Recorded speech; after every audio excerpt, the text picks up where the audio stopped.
राधे राधे। कुछ मिश्रा अवधि में आप सबका स्वागत है। चरण श्री स्पर्श प्रणाम करी थे, आशीर्वाद कामना करी थे। आप सब जीवन मंगल में कामना करी थे। भगवान हमेशा आप सबको स्वस्थ रखें, मस्त रखें। आप सबको बीच बहुत प्यारा सा हम कारी गीत लेके आए हैं। प्यारे प्यारे कमेंट में लाइक करके जरूर बता दें कि आप सबको कैसे लगा। शादी विवाह का माहौल चल रहा है, इस मंडप कारी गीत है। कमेंट में ज़रूर बताइए, खूब दिल खोल के गा सकत हैं। सुने, ज़्यादा से ज़्यादा शेयर करें और हमारे गीत को भी कोई भी बहन लेके गाएं, कोई भी भाई बहन जिसको अच्छा लगे गा सकते हैं। इस पर कोई पाबंदी नहीं है। अच्छी बात है कि सब लोग गाएं, पारंपरिक है ये, मनोरंजन करा जाए। राधे राधे। टनाटन बोले टनाटन बोले समधी तोहार गड़िया, टनाटन बोले गाड़ी फंसी जमीनिया में, अरे समधी फंसे बहनिया में। गाड़ी चलई हरंदई के, अरे समधी भागई बहनी लई के। चल भाग चली, चल भाग चली बहनी शहर पटना, चल भाग चली, चल भाग चली बहनी शहर पटना, चल भाग चली।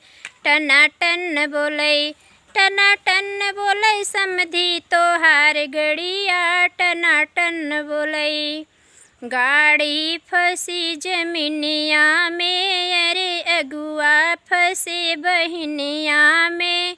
गाड़ी भागई हरंदई के, अरे समधी भागई बहनी लई के। चल भाग चली, चल भाग चली बहनी शहर दिल्ली, चल भाग चली, चल भाग चली बहनी शहर दिल्ली, चल भाग चली। टनाटन बोले टनाटन बोले समधी तोहार गड़िया, टनाटन बोले गाड़ी फंसी जमीनिया में, अरे दुल्हे फंसे बहनिया में।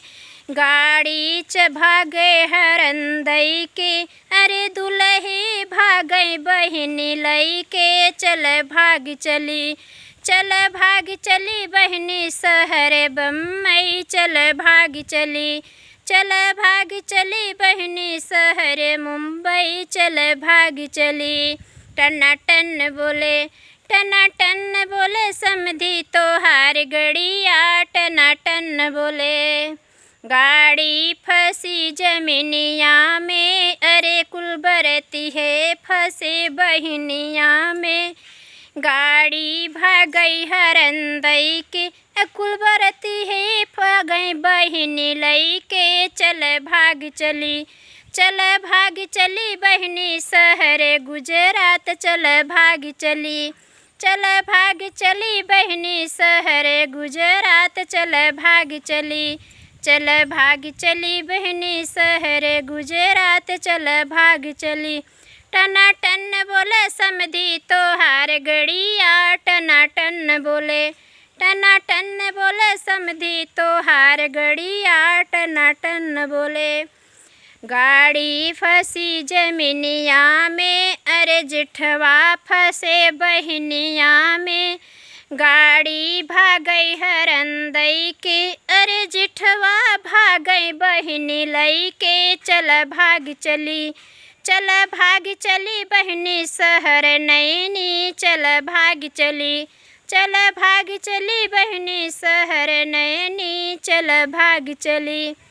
चल टनाटन बोले समधी तोहार गड़िया, टनाटन बोले टनाटन बोले समधी तोहार गड़िया, टनाटन बोले। राधे राधे। फिर मिलते हैं नेक्स्ट वीडियो।